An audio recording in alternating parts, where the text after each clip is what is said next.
Eh là, on l'entend ou quoi? Hein? Tiens là. Ferme la fenêtre.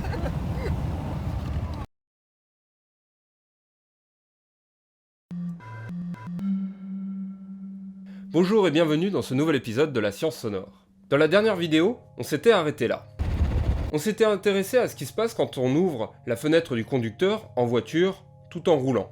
On avait vu que ce phénomène fort désagréable était en fait la résonance de l'habitacle de la voiture. On avait aussi vu que le phénomène est en fait le même que ce qui se passe quand on souffle sur le goulot d'une bouteille. On s'était intéressé donc à dire pourquoi est-ce qu'une bouteille chante quand on souffle dessus. Si vous n'avez pas encore vu cette vidéo, je vous laisse un lien là. On avait vu qu'une bouteille, ça se résume à une partie colle et une partie cavité, là où la bouteille est plus large. On avait vu aussi que dans le col, l'air vibre en un seul bloc, tandis que dans la cavité, l'air se compresse et se dilate, comme le fait un ressort. On a donc un système masse et ressort d'air attachés entre eux. Eh bien, ces résonateurs font partie d'un groupe de résonateurs qu'on appelle résonateurs de Helmholtz, du nom de leur inventeur en fait. Aujourd'hui, on va s'intéresser à comment est-ce qu'on a construit des théories successives pour expliquer le phénomène de résonance dans un résonateur de Helmholtz. Au milieu du 19e siècle, Hermann von Helmholtz commence à théoriser sur des objets qui ont cette allure-là. Ce qui est frappant pour ces résonateurs, c'est que comme pour la bouteille, on a une partie cavité, plus large, et une ouverture, un petit col, dans laquelle l'air va se déplacer en bloc, tandis que dans la cavité, l'air va servir de ressort. Eh bien, Helmholtz nous donne directement une formule qui nous permet de calculer la fréquence de la résonance de ces résonateurs en fonction de leur géométrie. Cette équation, elle s'affiche là. Bon alors dans la science sonore, normalement on évite de vous balancer des équations comme ça.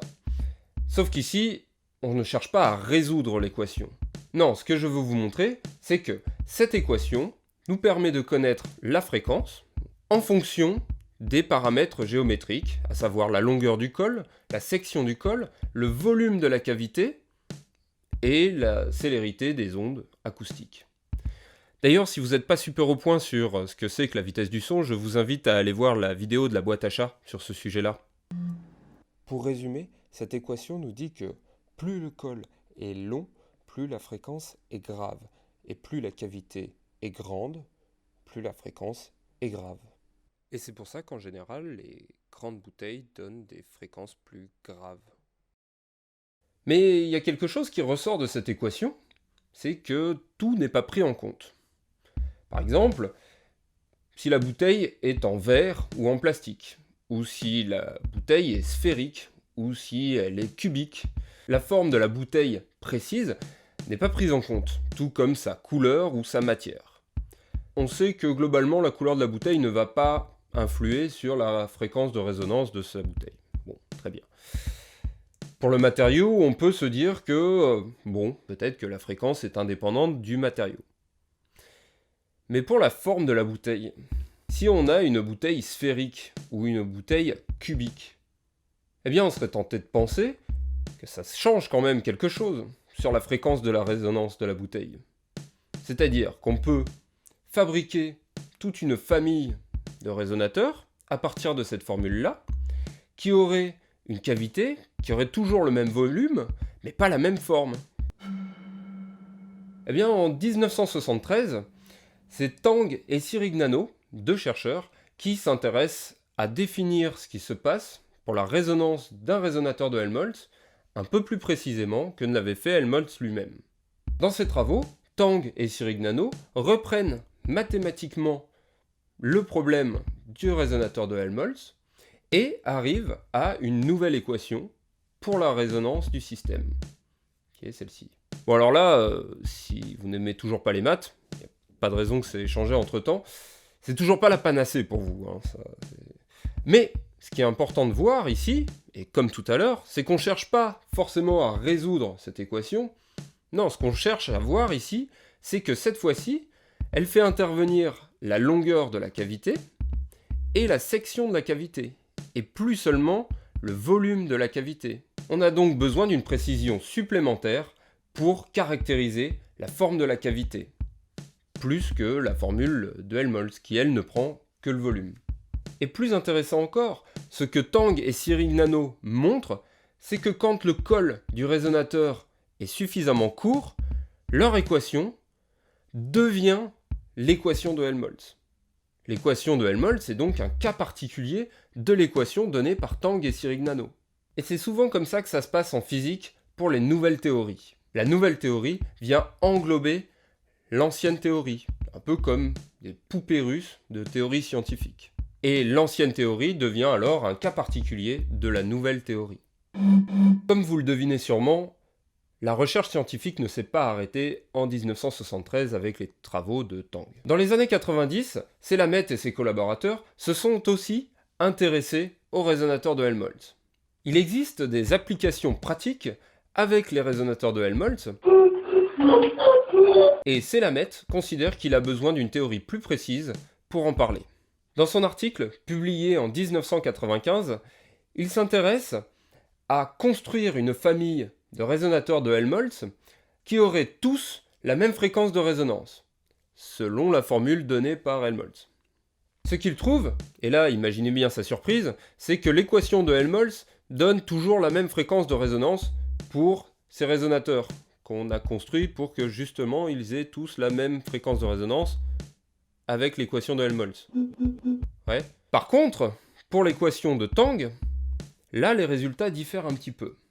C'est que dans la famille de résonateurs qu'il a construite, la fréquence de résonance peut varier du simple au double, en fonction donc de la géométrie du col. Ce qui n'est évidemment pas prévu par l'équation donnée par Helmholtz. La formule de Helmholtz se trompe. La formule donnée par Tang et Sirignano, elle se trompe beaucoup moins. Mais elle se trompe quand même. C'est-à-dire que là où la formule de Helmholtz se trompe du simple au double, la formule de Tang et Sirignano se trompe, au pire, de 10%. C'est pas beaucoup, 10%. Le problème, c'est que 10%, ça reste mesurable. Et c'est pas satisfaisant. Ce qu'on sait aujourd'hui, c'est que pour faire des prédictions plus précises sur la résonance du résonateur, c'est qu'il faut adapter la longueur du col. Il faut prendre en compte une petite longueur de correction. Et ça, c'est dû au fait que la masse d'air se déplace à l'intérieur du col. La masse d'air est donc légèrement plus grande que le col. Et bien devinez quoi? Cette longueur de correction à prendre en compte, elle dépend de la section de l'ouverture du col. Et ce qui est super satisfaisant, c'est que la formule de Tang se trompe justement quand le col devient court et large. Eh ben oui, parce que plus le col est large, et plus la longueur ajoutée est grande. D'autant plus que si le col est court, ça revient à ajouter une portion significative, et donc la fréquence de résonance est fortement impactée. Plus que si le col est long et fin. Encore une fois, la théorie de Tang fonctionnait quand le col était long et fin. La nouvelle théorie vient donc englober l'ancienne théorie, encore une fois. Pour résumer, Helmholtz nous donne une formule pour connaître la note émise par une bouteille lorsqu'on souffle dessus. En testant la formule, on se rend compte qu'on peut fabriquer différentes bouteilles qui émettent la même note, mais qui n'ont pas la même forme. Sauf que quand on teste ces bouteilles, qu'on vient de construire, ce n'est pas le cas. Chaque bouteille a sa propre fréquence de résonance.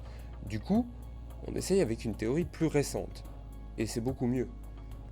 Mais il nous faut avoir recours à une dernière amélioration pour retrouver en théorie la bonne note émise dans la pratique. Aujourd'hui, en 2019, quand on va dans un bar, même en tant qu'acousticien, et qu'on commence à souffler sur des bouteilles pour les faire chanter, pour connaître la fréquence de résonance de ces bouteilles-là, on va évidemment pas utiliser des méthodes de raccordement modal, peu importe ce que ça peut vouloir dire pour vous. Non, on va utiliser la formule de Helmholtz, parce qu'elle est simple à mettre en œuvre et que nos téléphones savent faire des racines carrées. Il y a une remarque en science assez récurrente des mathématiciens, plutôt vieille école, envers les physiciens. Cette remarque, c'est qu'on ferait de la science un peu comme des sagouins, puisque souvent on va venir arrondir un peu les angles de nos théories, pour qu'elles soient moins difficiles à mettre en œuvre. Eh bien en fait, en tant que physicien, il faut qu'on garde en permanence une sorte de curseur dans la tête. Un curseur qui nous aide à choisir entre une théorie simple à mettre en œuvre, mais qui éventuellement n'est pas très précise, et une théorie inutilement compliquée. Mais pour ça, il nous faut connaître d'abord chacune des théories pour connaître leurs limitations, savoir dans quel cadre je peux utiliser telle ou telle théorie. Ce curseur nous aide donc à choisir le degré de complexité en fonction de la précision dont nous avons besoin pour résoudre un problème. Et c'en est tout pour l'histoire de l'évolution de ces théories. Pour le moment. Je vous remercie d'avoir regardé cet épisode jusqu'au bout. Si l'épisode vous a plu, je vous invite à commenter, à mettre un like sur la vidéo, à vous abonner si ce n'est pas déjà fait, voire à mettre, oh grand Dieu, une petite cloche qui va venir vous avertir de dernières vidéos que nous sortons sur la chaîne. Et la carte SD est pleine. Eh bien, à bientôt, bisous!